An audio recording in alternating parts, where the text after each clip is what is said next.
L'actualité du livre religieux ce mois-ci sera une sélection exclusivement masculine. Et à tout seigneur, tout honneur, je vous propose le pape François et Carlo Petrini, fondateur du mouvement Slow Food, qui propose un très beau livre d'entretien, La Terre de demain, publié aux éditions du Seuil. Vous vous souvenez très certainement de ce livre d'entretien, là encore, qui avait fait grand bruit il y a quelques années, toujours avec le pape François et Dominique Volton, Politique et société. C'est un ouvrage un peu du même ordre. Mais surtout, c'est un ouvrage sur lequel je mets l'accent parce qu'il propose une réflexion pleine et entière sur l'encyclique Laudato Si, une encyclique si chère au cœur des deux hommes. Vous allez comprendre surtout quelle est la genèse de cette encyclique, et c'est ça qui est intéressant dans ce livre, c'est justement de comprendre comment est né ce texte dans le cœur et dans l'âme du pape François. Un ouvrage que je vous recommande car il est très éclairant pour penser encore et toujours la terre de demain. La spiritualité est américaine, du frère dominicain Jean-Marie Guelette, et c'est publié aux éditions du Cerf. Alors la spiritualité est américaine, pourquoi donc? Nous avons souvent l'impression que la spiritualité ou ces modes spirituels qui nous envahissent viennent de l'Orient. Eh bien pas du tout, nous dit-il, au contraire, nous nous américanisons.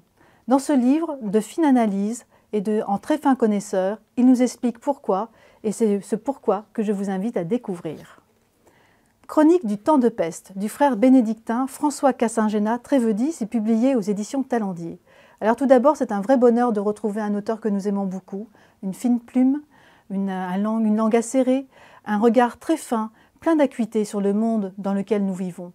Ces chroniques du temps de peste, eh bien, ce sont ces chroniques, bien sûr, écrites pendant la crise sanitaire, pendant le premier confinement, des textes qu'il écrivait à ses amis. Ce sont des textes qui sont très éloquents aujourd'hui pour nous. Ils disent le monde d'aujourd'hui, ils disent l'inquiétude, ils disent aussi comment nous réagissons en tant que chrétiens. Ce regard si acéré, si fraternel, eh bien je vous invite à le découvrir, là encore, et à faire vôtre.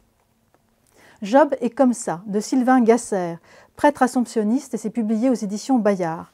Lire le livre de Job en temps de pandémie. Là encore, des chroniques, mais des chroniques particulières. Sylvain Gasser s'était promis pendant ce premier temps de confinement de relire le livre de Job, un livre qu'il aime particulièrement.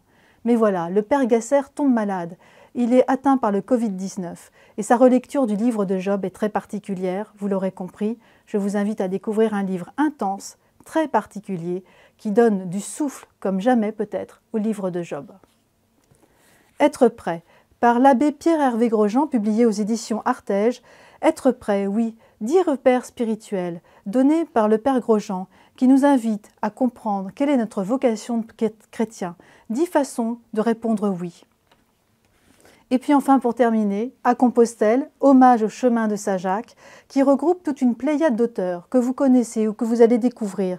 Alix de Saint-André, Yves Dutheil, Patrick Poivre d'Arvor, Martine Chine, Jean-Christophe Ruffin et tant d'autres encore.